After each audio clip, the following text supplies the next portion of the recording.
Your business may be small, but you've got big goals. Brother Laser Printers can help you succeed, no matter the space, task, or budget. From crisp black and white to vivid full color, our printers offer affordable quality you can trust. Plus, fast printing and high page yields make them ideal for home offices and shared workspaces. It's no wonder Brother is the #1 retail brand in laser printer unit sales in the U.S. With Brother at your side, go from small to do it all. Shop now at brother-usa.com/laser.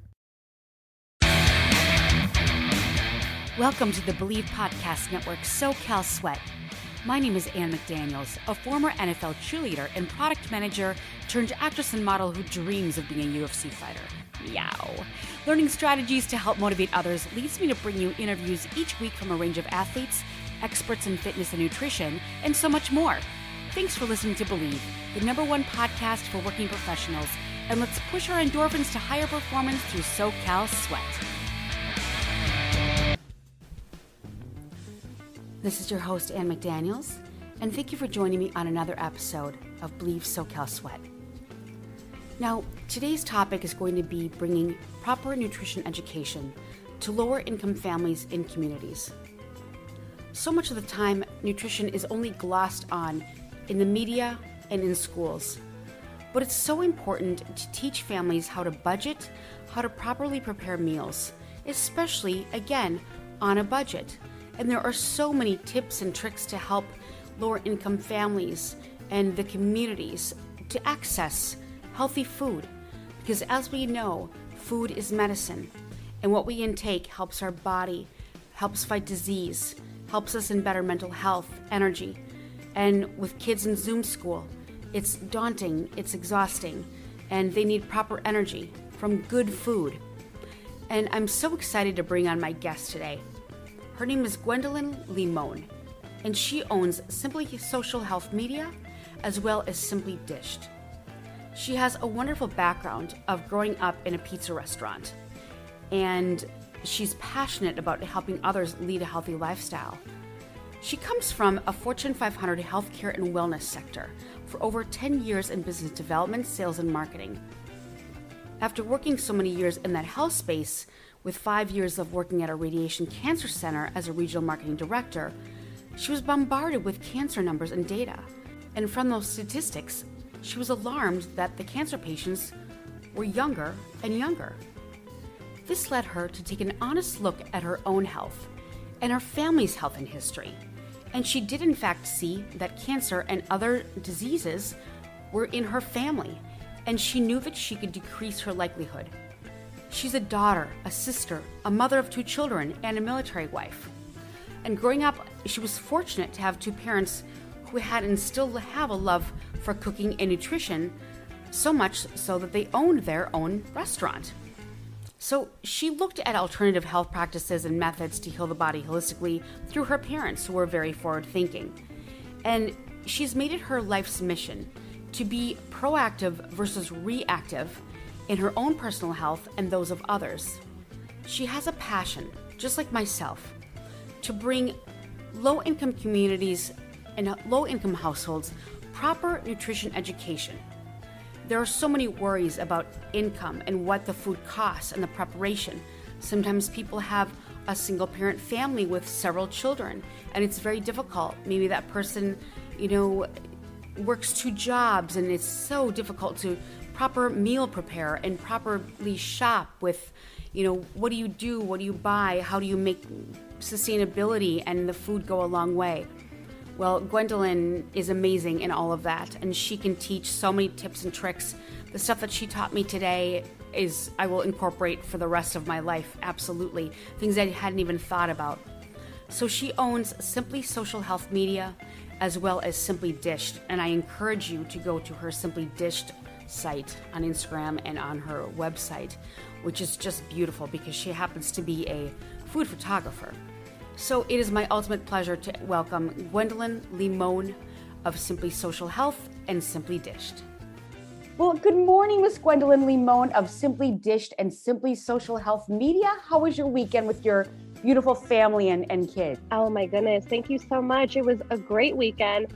Honestly, had a full weekend this weekend, which that means for me actually having my husband home. Being military, we don't always have weekends. So when we do, we try to definitely enjoy it. We didn't go anywhere, but hey, we still had a great time. Got exercise. It was a beautiful day in Southern California, which we're definitely spoiled to have. And we just had a great time, still brought our masks, of course. Went to the playground for a little bit and just enjoyed our time. No, that's great. And respect your husband. Which branch? Yes, Air Force. Oh, that's Air fantastic. Force, yeah. And where is he stationed? We are stationed here in Southern California. We've always been at March Air Force Base, where we're stationed at. We love it. We first started as a reservist. So my husband was reservist for a couple of years, which means, we at that time were actually living in Las Vegas. So I'm actually born and raised in Vegas. My husband is actually originally from San Diego. We used to just do the reservist thing where he would go out in Nellis Air Force Base, fly over here to March Air Force Base, and only come like a weekend a month. But then we actually, about in 2014, decided to go, or he had applied to be active duty, and now we've been active duty ever since. Oh, that's great. Well, much appreciation and respect for everything he's doing for the country and your support and all of that. That's not easy. No. Do all that on your own, not at No, all. no. So let's get into, and you Sure. seem to do it all because you juggle your family, you juggle Simplidished and social health media. Yes. I'd love to hear about your childhood.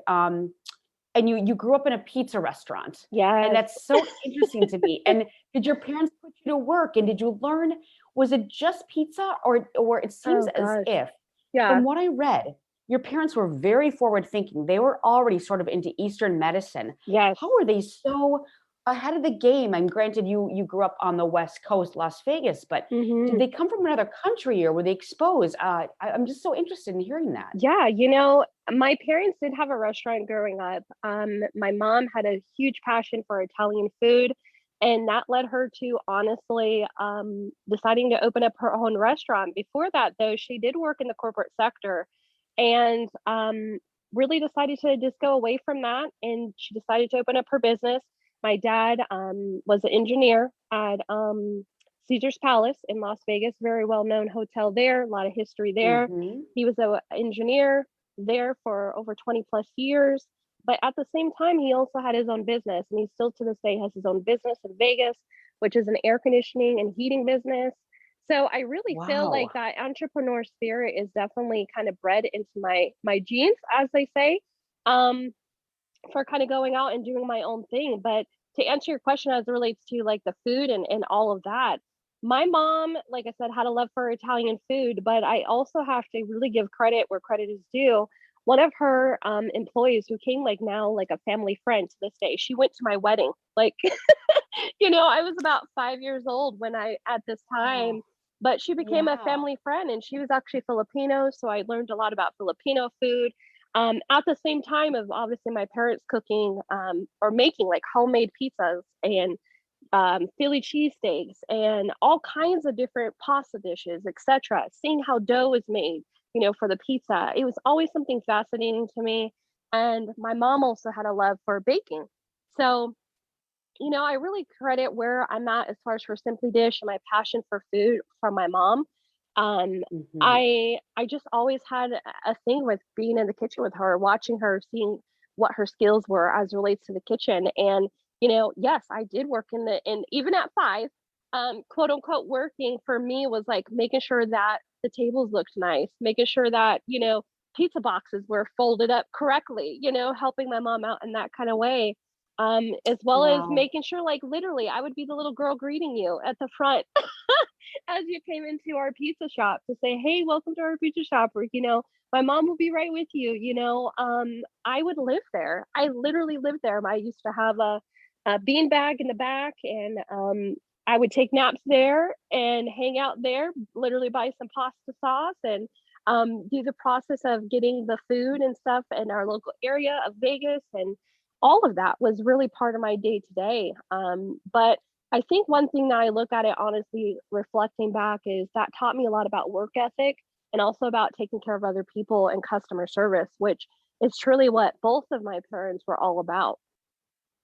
Sounds like it. And what a great little child to retreat to be locked in a pasta room with pasta Right? sauce and a beanbag. Right? Oh, sounds like the ultimate. Right? Well, that is so interesting. And you also talk about the aesthetics. You talk about Yes.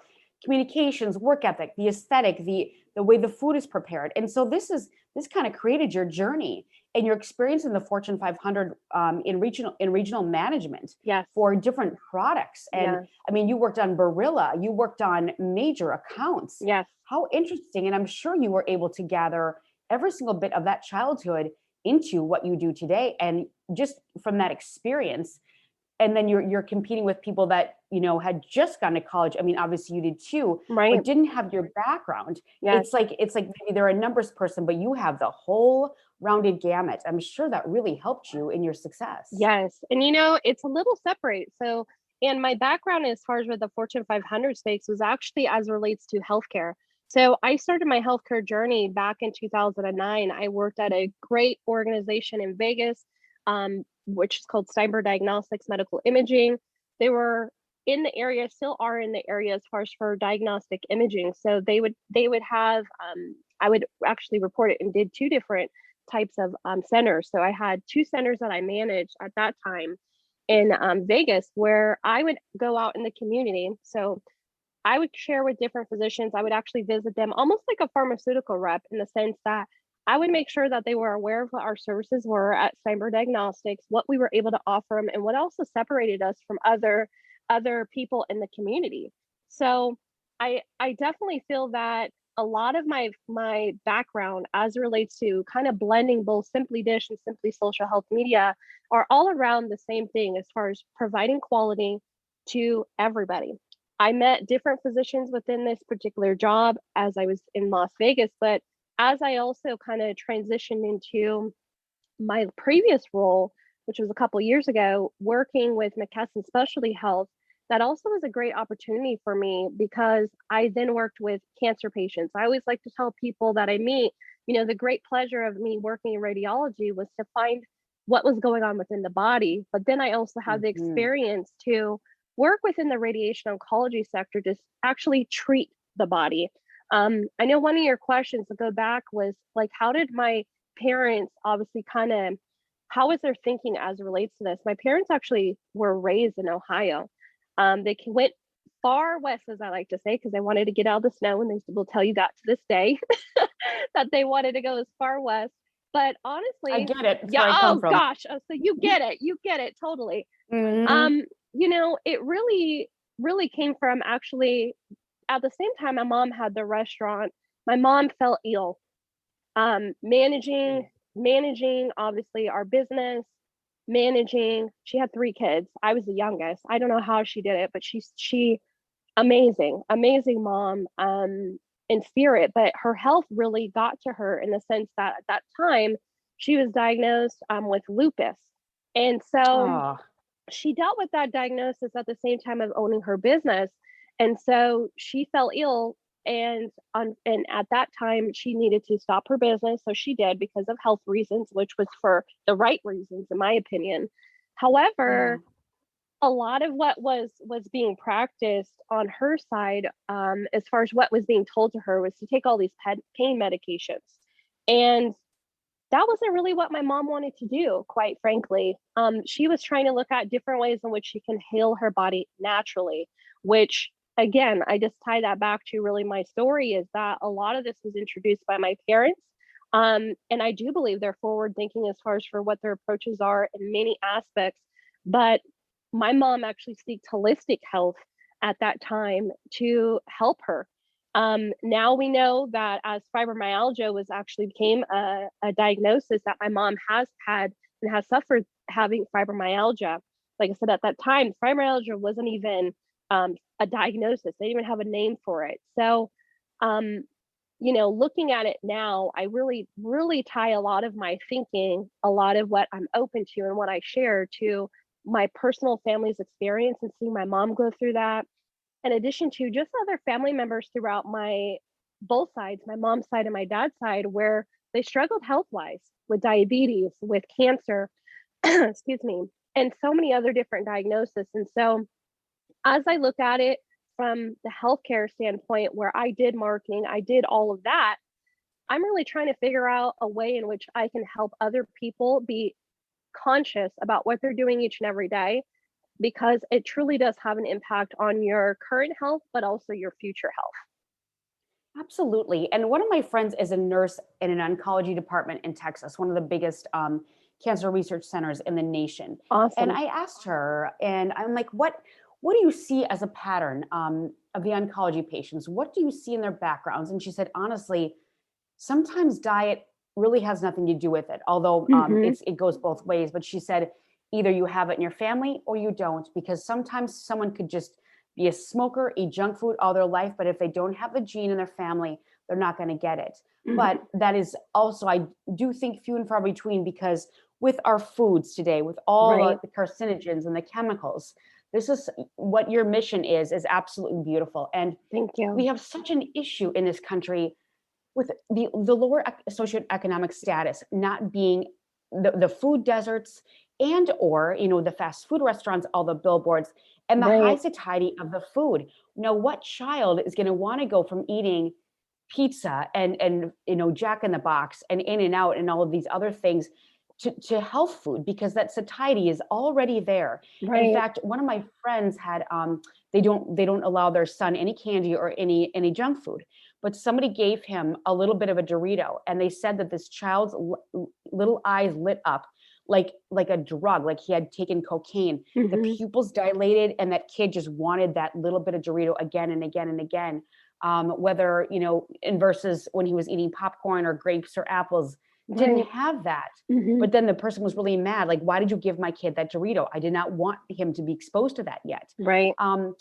It's such a huge issue in this country, and I really am impressed that companies like Aldi have been, it's a very healthy grocery store offering a lot of fresh produce, has gone into lower income areas in Los Angeles, because I was so excited when it came in, and I'm like, oh, it's way down in another area. But it needs to be fair, but it's also, you do get smaller portions. And then I see that Michelle Obama has a show called Mochi and Waffles, and she did a lot of work on Sesame Street, and she also had the nutrition plan. But on that same note, although she did a wonderful job, my mom used to teach, she retired early, at a lower income school district, and they had a breakfast plan. But she said with the Michelle Obama program, there's the portions are tapered down so drastically that the poor kids are not getting enough food. So in hindsight, this was a wonderful idea for kids that are obese and need to move, but that impacted the poor kids who didn't get enough food at home. It didn't do them service. So what are some things that we can do, Gwendolyn? Yeah, I'm super passionate, and I agree with you. I think that there are some companies that are doing great things. Aldi is one of them. I love that they have more options for people, but I think that it also becomes a thing where we have to look at what we can control. What we can control is what we are buying, right? We have to be more conscious, I think, as individuals, and even if you're a parent, you also should be more conscious of what you're putting into your kids, right? This also is a conversation there. I'm super passionate about trying to share what I've been able to do successfully within my kids. And I can tell you, my daughter is completely different from my son, and that is okay. I think that as parents, we need to realize that that is okay, but cater to that child in the sense of introducing and reintroducing certain fruits and veggies to them. Because I'll tell you what, there's been plenty of times where my daughter loves something, but my son does not. But if I prepare it a different way, or maybe reintroduce it in a different way, or cook it a different way, he may be more inclined to try it the second time. I think that also one thing that we, not even just here in America, we deal with, but as a society, as a world, is we're not having these conversations as well as why should they be eating this, right? Why is this going to help them? I think that the other struggle that we have is that when we think healthy, we think several things. It's going to take more time. It's going to cost more money. And for me, my mission within starting this online platform and sharing my tips and recipes through Simplidished is truly to say, like, meet people where they're at. Because let's face it, the whole world is obviously dealing with the pandemic right now. This is a world conversation that we need to continue to understand the process of how we get our food, where are we getting our food, and what was involved within that process. So for me, it's about having these type of conversations and meeting people where they're at. I'm definitely not going to say you have to always have all organic, because that may not be obtainable for another person in a rural area, or that doesn't have the financial needs. Me being a military spouse, this is something that I'm passionate about, because I tell people, look, I unfortunately, as a military spouse, we don't make $1 million. We just don't, we go into, we have a budget, right? So we have a budget. I'm still obviously working my business as well and continue to help that grow. But until I kind of get quote unquote to that point of being able to have like everything organic, I'm not preaching that either. I want to meet people where they're at in their current situation by sharing tips and strategies to make not only the food that you're buying work, but let's say you have food that starts to look, as I like to say, squishy, like some veggies. Can you reuse them? So I'll share different strategies and ways that, hey, can you prepare it as a soup? Can you blend that to then make it into a salsa? So you're not wasting that tomato, or you're not wasting that carrot or whatever, or using it in a juice.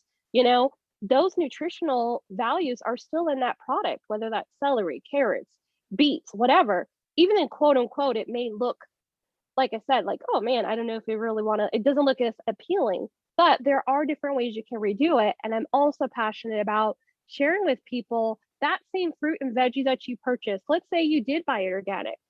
Guess what? There's a lot of fruits and veggies that you could regrow yourself. So I'm also about having that conversation, because again, if you bought it once and you could regrow it, I think that's another opportunity for us to then implement a way that we can have a conversation with our kids about growing and repurposing and really thinking about our environment as a whole, because we don't have a planet B. We don't. I love that. And you also talk about how you tell your kids what this food does for you. Yes. This creates energy. This gives you better eyesight. It helps your skin. Yes. And you talk about, I love the different ways that you can prepare, like a tomato, and you can reuse it.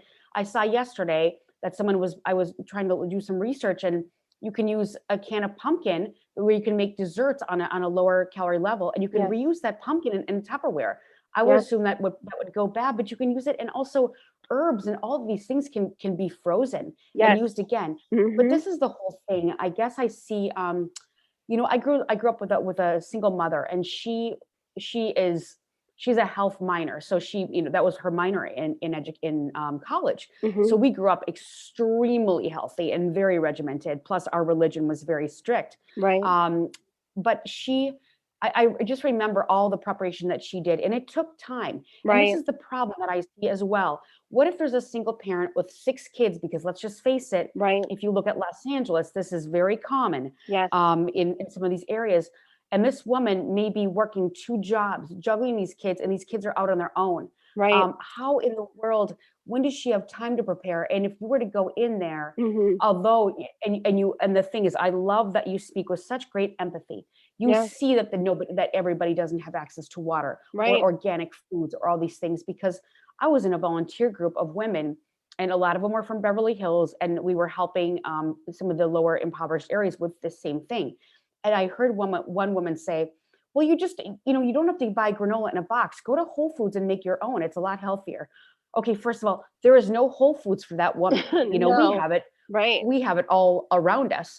We have like 8. I have 8 Whole Foods right next to me. Wow. How this woman doesn't have a Whole Foods? It's a food desert. I was just like, oh my God, I can't believe you said that. I was so embarrassed. Yes. But she was trying. But let's just call a spade a spade. You can't go in there with a trust fund and throw your weight around. Right. Right. So what would you say to this woman who or a single father? It's so difficult, but it sounds like you would set up a solid plan and find some loopholes. Yeah. I really feel for, like I said, I come from an empathetic mindset where, like what you said, this may be happening and we don't even realize it. And I think that it is about looking creative in a creative way. So like for me, I know in the greater LA area, I know there's also a lot of these all throughout the US, but looking at 99-cent stores of all places, Most people kind of, absolutely. oh, I love them. I agree. People make fun of me and I'm like, hey, I'm laughing my way to the bank. Exactly. This is Whole Foods overage. Yes. I mean, I find so many great products that I would find in like a Sprouts. Like even for me, yes. I'm like, what? I feel like I've run the gold. I'm like, yes, I spent $3 for this, and it's an organic. It is a non-GMO. It is a reputable company, product. And it's for me, yes. I'm vegan. I'm vegan. And so I like to look into these places because a lot of their overage goes to these dollar or 99 cents only stores. So I would encourage that person that may be listening to this, that may be like, I have no clue where I can find it. I can't go to a Whole Foods. If you have a Dollar Tree, if you have a 99-cent store around you, I would encourage you to look there. I would also encourage you to look, of all places, you're going to be like, really, Gwen? Yes, I'm going to tell you. I would also look at your Home Goods. I would also look at your TJ Maxx, and I also look at your Marshalls and your Rosses out there, because most of these companies, I can tell you, I get tons of non-GMO organic type of spices. Okay. Yes. So the coffees that are expensive are there. The coffees, if that's your thing, if you like matcha, okay, I have a blast. Kid you not, a blast going in there just to see, what am I going to find today? What am I going to find today? And I would encourage you to go there, because one thing also with eating healthier, I think that people think honestly is it's not going to taste good. It's going to be bland. It's going to be this or that. I will tell you, when I go, those seasonings that I buy, no lie, are like $4 and they're huge. Okay. $3 or $4. And I can use them for veggies. I can use them like sea salts or Himalayan salts. I find all kinds of stuff in those stores. And then for the 99 cents only store, I love produce. Yes. Produce is like crazy. I can get all of my lettuce there, all of my strawberries, my blueberries, my oat milk, if that's your thing. I personally love cashew, but I love getting my cashew milk there. And I can tell you, it is a lot cheaper than for me to go to a Whole Foods. I don't personally go to Whole Foods. Whole Foods is actually a little bit farther from where I personally live, and Sprout is as well. But I have more dollar stores around me. So I would just say, look at what is around you. Start thinking differently as well, and be open to it. I don't care about the stigmatism that people may think of me online when I share I'm going to the 99-cent store. And then I will show people, this is what I got for my family of 4. Okay. I have walked out of that store with literally bags. Okay. Cause I'm eco-friendly. So I bring my own big old bag with me, but I will show you like my whole trunk will be full of groceries and produce for that next 2 to 3 weeks. Cause I go through it like crazy for $85. Absolutely. For 4 people, Yeah, that's amazing. And it's just so funny that you share that secret. I do that. I go there all the time. It kind of depends on where you go. Yeah. I have found that I have had to like throw a lot away because I'm like, oh, it stinks.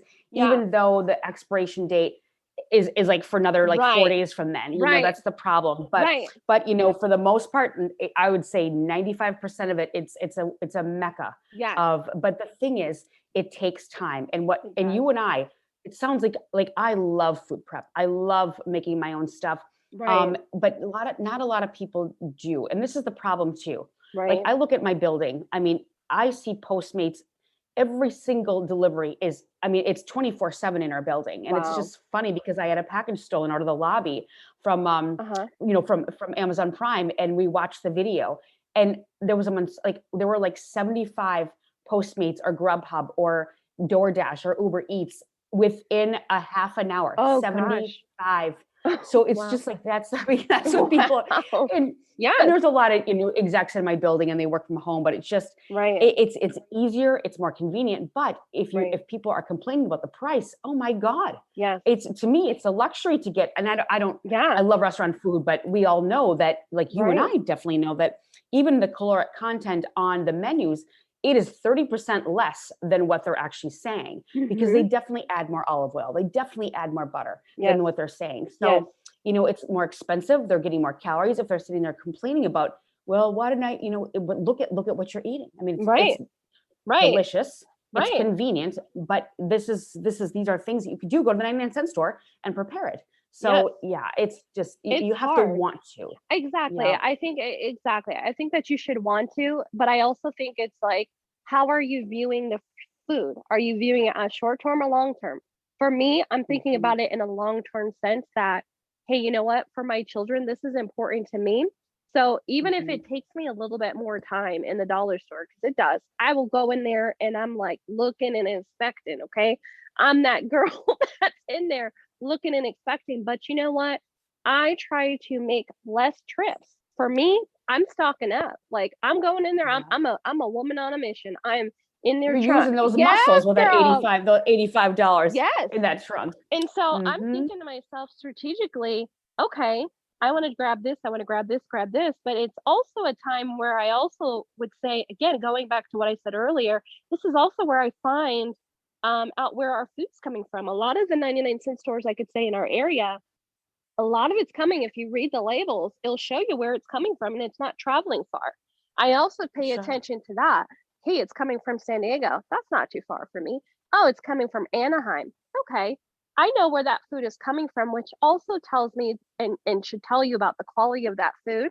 One, okay. And two, it's at least from your area. So I feel a little bit better, like, okay, it's from my area. I can see that it's had, a short distance of travel to get to me. I love that, which means it's going to be fresher produce. A lot of people, I see it. I also have a Costco membership. Okay. And I see people just picking up food. Take the time. This is your money and this is your body that you're investing in. You and your kids, take the time, read that label. If it takes a few more seconds or somebody's mad that you're taking forever, whatever, look at where your food is coming from. Did it have a short travel, long travel, etc.? Learn and at least be more aware and conscious of where it's coming from. But realize, like for me, within this pandemic, I truly, like I said, try to stock up so I don't have to go out as long. So that may mean me also, once I bring the produce back, there's also a method in which you can make your food last longer in your fridge, which is another conversation I don't think people are having or even aware of. How can you make your herbs last longer? We're a multicultural family. I'm full Black. My husband's Cuban and Mexican. So we like to cook with a lot of herbs and cilantro and this and that. How do we keep that? How do we keep that stuff fresh in the fridge? So it's not like I bought it for $1 and it's gone by the end of the week. There's a process. Absolutely. And do you kind of, from working in the restaurant, do you kind of rotate? So if you buy more lettuce, you put the older lettuce, or the newer lettuce in the back, so you rotate forward. Because sometimes I'll find myself in a hurry just throwing it in there on top of the other stuff, and I'm like, oh crap, which one was older and newer if it's not labeled? Sometimes packages of produce are not labeled, I've noticed, and I'm like, ooh, I've learned the hard way. But I love that you do spend a lot of time and you put a lot of care into it. I do. And that's the whole thing. But you talk about if you were to go in, I love how you talk about the food prep and everything like that. You'd almost have to talk on a lowest common denominator. Like, for example, you would almost have to have every single meal laid out. So if you were to go grocery shopping, maybe with maybe with a couple women that have kids, and you could take them to the grocery store and then have to maybe prepare, this is exactly what we do for each meal. I mean, is this kind of the goal for the future? How are you going to go about this? I mean, you're already working on it, and your food photography, just for the audience, Gwendolyn is also a food photographer, and it is, that sandwich with the purple potatoes and the squash and that kale. Oh, it was a rainbow sandwich. It was absolutely gorgeous. All of it. And then when you took us in your backyard looking at the clementines, it looks like a movie. I mean, even if people don't even want to eat healthy, look at her Instagram, and that is Simplidished. And I'll obviously put that in all the links. But how would you go about, sorry to backtrack, taking these women in the grocery store and teaching them the meal prep? Have you done that? I haven't, gotten to that point to like literally physically be able to do it, because the pandemic and stuff is going on. Because COVID. But ideally, like as I go through this, I'm really trying to hear from my community what they're needing. So this is a great question. I honestly just want to meet them where they're at. I think that, again, it's going back to that. My culture and what my family has is a culture, right? But I would say that I would also have that conversation with that man or that woman to say, okay, here's some essentials that I think that every person should have. I definitely feel that we need to have leafy greens every single day. You should try to aim to get those leafy greens, whether you're a mixed green type of person that you want it already done with the carrots or whatever. Everybody has their preference, but the thing is, whatever you can get or want to at least start to establish, I think at the core of what your plate should be focused on some type of green in that day-to-day consumption. Whether you're a broccoli person, whether you like the greens, whether you like asparagus, whatever, but it's also having that conversation with the person to say, what are you open to? It's going back to that. What are you open to trying? That would be the conversation. You said, you meet them halfway. Yes, I want to meet them halfway because I can tell you, you need to eat this, you need to eat that. Beets are good for this. I personally hate beets. My daughter loves beets. I have no clue why, but she loves them. But meeting them where they're at in their journey, I think is what it's about, to opening people's mindsets, because again, it's really looking at going back, right? And they're grown-ups now. They may have had a bad experience that their mom made asparagus for them and they hate it. They're like, I don't even want to think about it. However, maybe they want to try it again. So I would have that conversation or have that inner dialogue like, hey, am I open to maybe trying cauliflower a different way? Am I open to this and that? But it's also, again, about being open, but also be willing to try again. Because just like losing weight, you may have to try a different way to lose weight. As we get older, that may change, right? How and what we need to do to get to where we want to be, it takes baby steps. And I would come from an approach of being welcoming and being nurturing, because I feel I don't like people shoving stuff down my throat. I wouldn't want that to do to somebody else. I want to meet them where they're at and maybe get them thinking about a different way to prepare it, and to introduce to their family. It's also bringing back to me a lot of what I also kind of share here is the importance of bringing back that culture. So for me, like I shared, my mom loved Italian food. So a lot of what I kind of share from the plant-based side is plant-based alternatives to regular pasta. There's a lot of brands out there that do that. You mentioned, obviously, I got a chance to work with Barilla, which was amazing. I did get the opportunity to do that, but it's also looking at, okay, I love spaghetti, but how can I make that healthy, right? Sure. How can I make that healthier now? There's a zucchini pasta that they have. They even now have an edamame pasta that's out there versus a regular. So I can get that veggie that I need throughout my day, but it's still like a comfort food, right? So I think it's about that as well. What brings you back? For me, it's Italian food. It's my mom making lasagna, but how can I make that healthier with now not packing it with all that cheese, but how can I use like maybe a vegan cheese, or how can I maybe use a plant-based meat that's going to give me that plants that I need in my day-to-day, but also put in like zucchinis or mushrooms or onions or eggplant, how can I make that? So I think every soul food, every food that we love can be altered. Absolutely. Yes. It's just the fact that it takes extra time.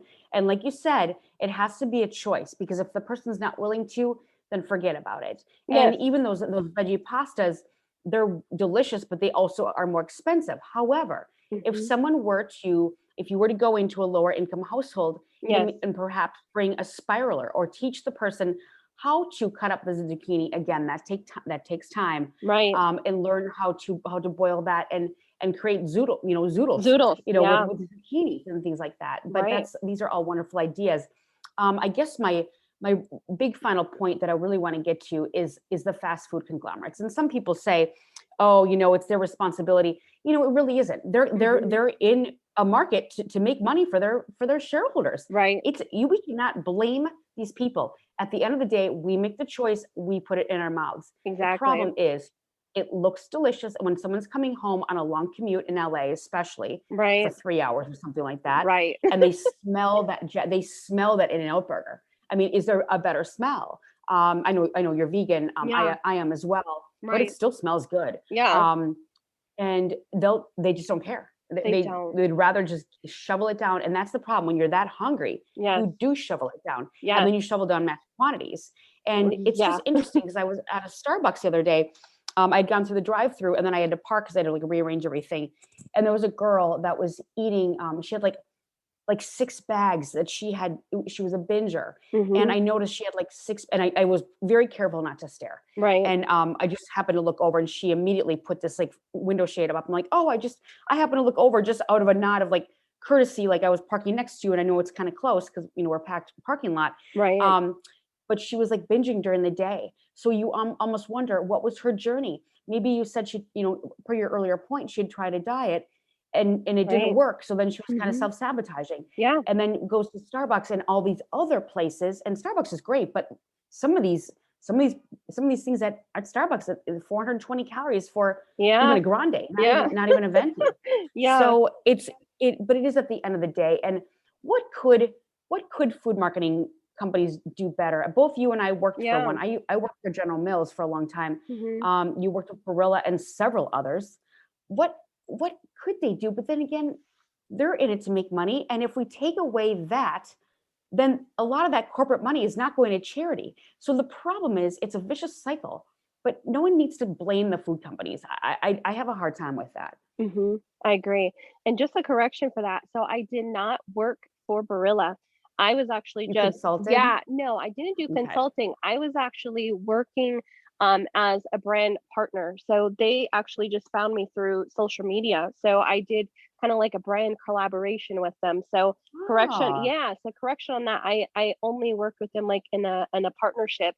My background has only been, like I shared, within the healthcare sector. So like I said, working in radiology and then working for my radiation oncology center that I worked with, and then obviously now owning my own business. But I really feel like what you're saying is true. I don't really put the blame, quote unquote, on the different companies out there that are in the food marketing. I think that I see some progress, since you also are vegan. I see some progress that some companies are trying to market to those that are dairy free, those are vegan or looking for plant-based alternatives. I see that there's a switch in the market.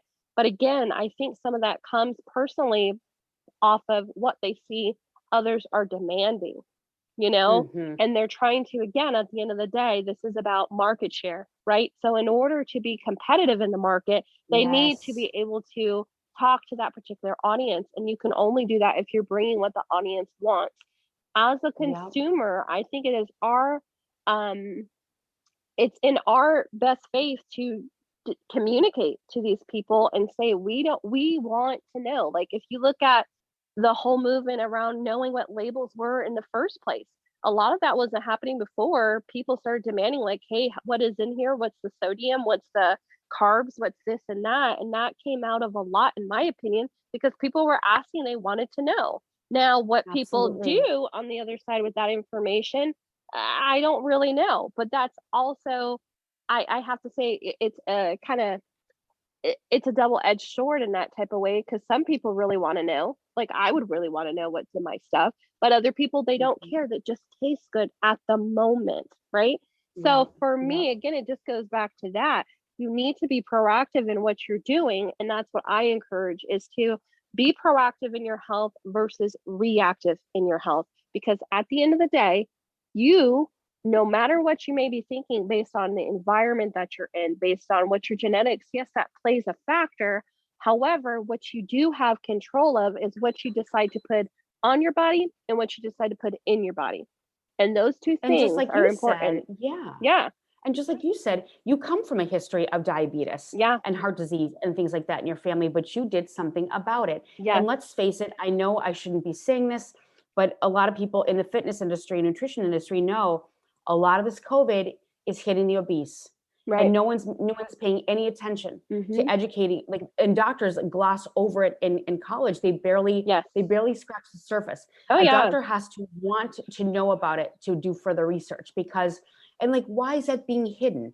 Or is it just not a priority because the food companies are making too much money and it's all governmental? And I don't want to get into conspiracies, of course. No. But it is a vicious cycle. It is. And I think you bring up a great point, is that, that is kind of the hidden, quote unquote, hidden thing about this pandemic, is a lot of people aren't talking about what people can do. We talk about the importance of washing our hands, which was always something important, obviously, with germs and spreading disease. We all know that. I mean, even my 4-year-old knows that. However, they teach it in kindergarten. Yeah, we teach it in kindergarten, right? You should wash your hands, washing your hands, singing the song, blah, blah, blah. However, why are we not having the conversation, like what you said, to your point, about what we are eating? It has continued to not be a thing that we talk about. And I honestly, like you said, I don't want to go into conspiracies and all of that, but let's face it, if you dive into, which people should be aware of, if you dive into what these big companies are doing, your McDonald's, your Burger King, all those that are out there, okay, they're worried about the bottom line, which the bottom line is money. You hate to say that, but it's just the truth. It's money. It's their pocket. And it's important that people understand that. You need to understand that. But it's also me having the knowledge and me kind of learning more about it personally, is like, you also have to realize that these also have ties into pharmaceutical. Coming from, again, I bring that healthcare background to say and to realize, like, for me, even though I was in the particular space, and this is why I personally went vegan, is that I didn't really see that connection, even though I was in the healthcare space, until I kind of educated myself, watching different documentaries to learn more and to dive more into it. I really like to say I kind of came back to my roots and the holistic side, like I shared earlier about my family, how my mom went through and is still battling different things with her fibromyalgia. But I was like, you know what? It kind of goes back to those same basic roots of, how can I be proactive in this? What am I putting into my body? And what are other natural ways I can heal my body? Because food, I think people need to realize, is medicine. It can provide you nutrients, it can heal you, etc. There's plenty of case studies out there. This is something that our doctors need to be more knowledgeable in, I would say. And I mean by that, it's not in a rude way, but like, which to your point is, a lot of these physicians, a lot of people don't realize, they don't go through like proper, how do you heal the body with food? We don't have these conversations. I can tell you, working almost 5.5 years in the cancer space, we had nutritionists that would come for certain patients, but it's also knowing as an individual in society that you have access in some insurances to these people to help you. We don't talk about that either. If you don't know where to start, they don't advertise because maybe they're not allowed. Exactly. So it's like, what do people, some of it's also, I feel like, a knowledge thing. Do you know if your insurance allows you to have a nutritionist through your primary? Ask your primary. Be an advocate for your own health, because at the end of the day, you may have access to a nutritionist and you don't even know. It may just be asking that question. And I just wanted to share that, because I feel you also have to be an advocate for your family, but you also need to be an advocate for your own personal health, because nobody's going to fight for your health more than you at the end of the day. Gwendolyn, do most insurance companies cover a nutritionist? I mean, I didn't even know that this would be an option. Some insurance companies do, and on it, I would just say, if you're curious about this, obviously ask your primary care physician if this is something that your insurance covers. Here in the state of California, I can tell you there's a lot of kind of gray areas with this because of HMOs, etc. If you're on Medi-Cal, Medicare, those are government contracts, insurance payers. At the end of the day, I would just suggest to the audience that's listening to this, ask your provider. You can call directly to your insurance and ask, because 9 times out of 10, and it's not knocking the primary physicians, but they're going to then just revert you and go in a circle to ask your insurance carrier, because every single insurance is different. So ask. And you have to fight for your health care. You do. I mean, you'll be on the phone for like 2 hours on a hold. Sometimes but if you do. want that enough, you will. Yes. And there's also reading materials. If you do have access to the internet, and let's just say a lot of people probably don't. We've learned that with Zoom school. But there's always something that you can find out about if you want to. Exactly.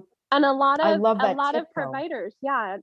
a lot of providers, though, whether I know the insurance payers in this area, because again, I know most of your audience is here in California, but abroad, Blue Cross Blue Shields, Anthem Blue Cross Blue Shields is a huge provider out here.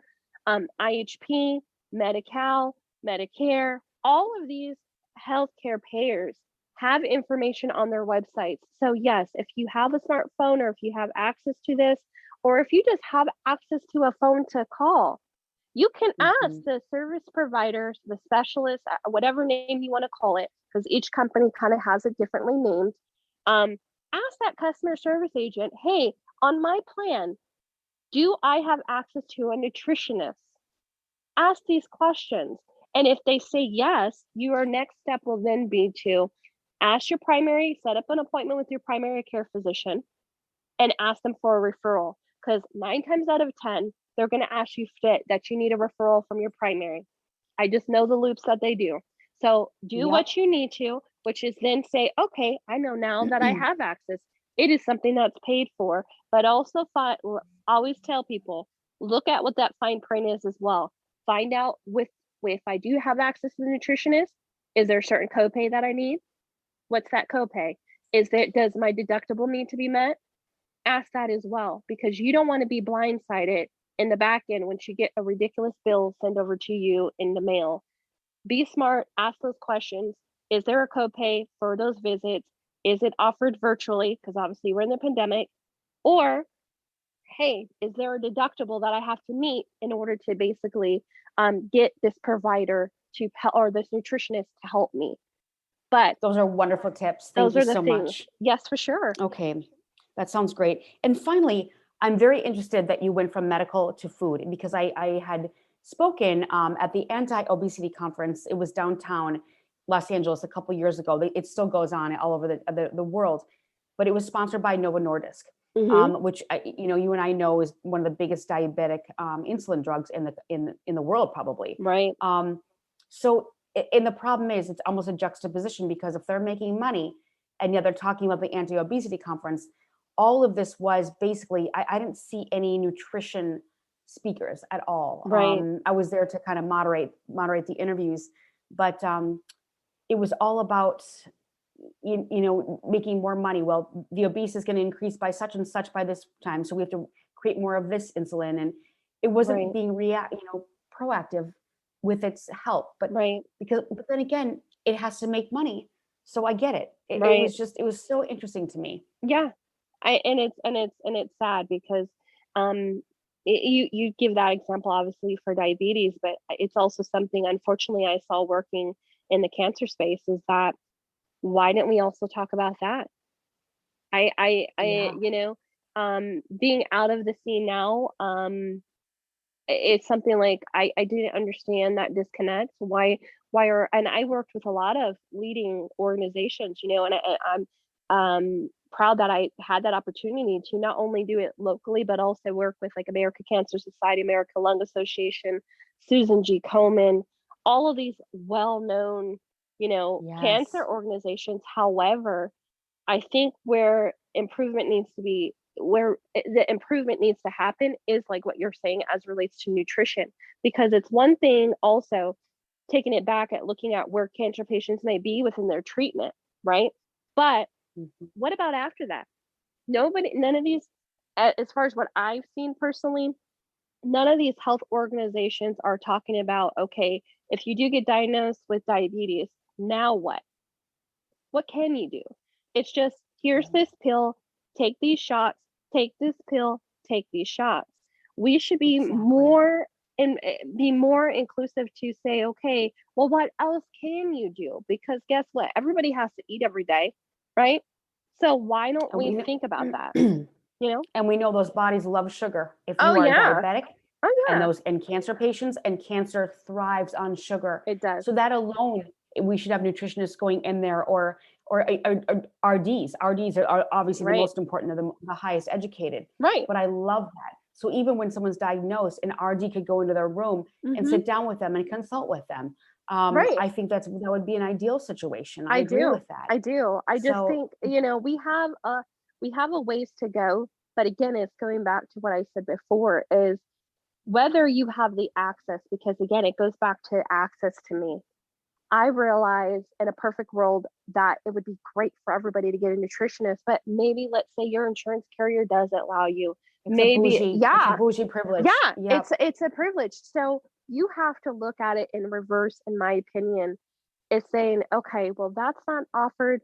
Okay, let me try to spend some time, follow accounts, etc., that can maybe help me get to that point. And I'm not saying that I don't like my waffles or my pancake, or I still have kids. I'm not saying to completely eat a bite on celery every single day. I'm not, right? No. But it's about me still have a quality life. At the end of the day, I personally want to reach over 100. I want to be looking good at 100 years old, and they're like, "Dang, she's killing it." How do we and get there there? for your kids? Yes, Absolutely. Yes. And I know you like waffles because audience, please look at her with Simplidished and look at those sweet potato waffles. Thank you. My God. Thank you. Besides the rainbow sandwich and everything else on that, I'm like salivating, and it's so gorgeous. Thank you. Thank you. That food photography. And it's just funny because I did take pictures of some products for something. And it's like, and the guy's like, can you just adjust the lighting? I'm like, oh dear God. I get so ADHD, and I'm like, Gwendolyn, I need you. I may have to come to you, girl. I may have to come to you. Yeah. And these weren't even like, we'll meet up at the 99-cent store and go for coffee. Yeah, right. Anyway, right. Well, I love all these things that you're doing. Thank you. How can we support you? And quickly touch on your goals and how we can further support you. Thank you so much. I truly appreciate this opportunity to just come on and kind of share my story. I think you are supporting me in what you're doing right now, just to get the word out there. Is truly what I'm trying to do. My goals, honestly, for Simplidished is to impact more people that are just maybe just wanting to look at their life in a different way, and just wherever they're at, just start a new day. For me, I don't care if you are particularly vegan. I don't care if you're vegan curious or you're just trying to eat a little bit better. I'm trying to meet you where you're at. That's truly what I'm about. I really want to eventually, my big goal is to truly have my own cooking show, because I feel like we need to have this in our mainstream media. We need to have somebody on our Food Network, our HGTV, our Netflix out there. That's my big goal, is to be with one of those huge companies that are going to take that chance on me. Yes, that are passionate, that are, as I like to say, impact driven. I'm an impact driven individual. I have never taken a job that I wasn't behind their mission. That's just not me. I want to help people. I want to serve people with the one life that I have. And so that's how I take it day to day. I'm looking to get to that point. I do believe in God, and that He has a mission for my life. And I feel like, honestly, these last few years, maybe it's pointed me more in that direction to say, okay, Gwen, go into this direction, lean into what you're passionate about, and the rest will kind of come. I'm a firm believer in that. Those people will align with me that are supposed to be for me and my people, and to reach others. I have my marketing agency as well. Which is SimpliSocialMedia. I work specifically with other brands, trying to elevate them as well with that marketing experience that I bring. That's 10 plus years of working in that corporate sector to also help other people. So I would say, if you want to help me, or if you're definitely about also making an impact, you can help me by supporting me within SimpliSocialMedia. If you're a health brand, whether you're an individual, whether you're a company, a doctor, I work with those individuals on that marketing space to make sure they look good on the digital side, whether that's your food photography, like what you're sharing, and I help them with that. I help them with that as well. But as a whole, I truly want to also scale my business, SimpliSocialMedia, as a military spouse. As I shared, my ultimate goal for my business as well, for my media agency, is to be able to hire other military spouses and other vets. I'm super passionate about trying to help that community, because I personally see others that are discriminated against being a military spouse and a vet. It's a conversation that I also feel is not really talked about too much, but there are more unemployed military spouses and vets than most other U.S. Citizens, and I think that's ridiculous. After these people have served our country, so I'm passionate to be able to scale my business, to be able to hire other military spouses that are in my community and others that I've not yet met, to be able to have that flexibility in the workplace. Because again, I don't think that vets or military spouses should be discriminated against in the workspace. And I know that's something that I personally dealt with, and I don't want it to happen. So that's why I opened up my business. Wow, I love that. And without sounding too religious, this is all God's work that you're doing. Yes. Really, because this is all for the greater good. And the capital is going to come because you're not leading with that. You're leading with the message of helping others and employing others and getting every single message is pure and beautiful. Thank you. This will happen. Absolutely. Thank you. Well, I appreciate you so much. And you can always find her at Simplidished and Simply Social Health Media. Yes. And if nothing else, please look at her food photography on Simplidished and just look at some recipes and look her up and consult with her. Yes. If you were to need some guidance. And we really appreciate you for coming on today. What a wonderful message. Thank you so much, Anna. I appreciate this opportunity. This is my first ever podcast. I'm so happy to be able to have it with such a beautiful soul inside and out. You're truly passionate, and I can definitely hear it in your voice that you're also exactly what I said about people at the end of the day. So I appreciate you. And that was Gwendolyn Limon of Simply Social Health Media and Simplidished. She strives to bring proper nutrition and education to low-income households and communities and the masses. We so appreciate you for listening, and please subscribe and rate the show on iTunes. You can also listen on Spotify, Stitcher, Google Play, Luminary, Tuned In, or at Believe.com. You can reach out to me for any questions or topics you'd like covered on the show at Ann McDaniels or at Ann McDaniels Actress. And I'll see you next time on So How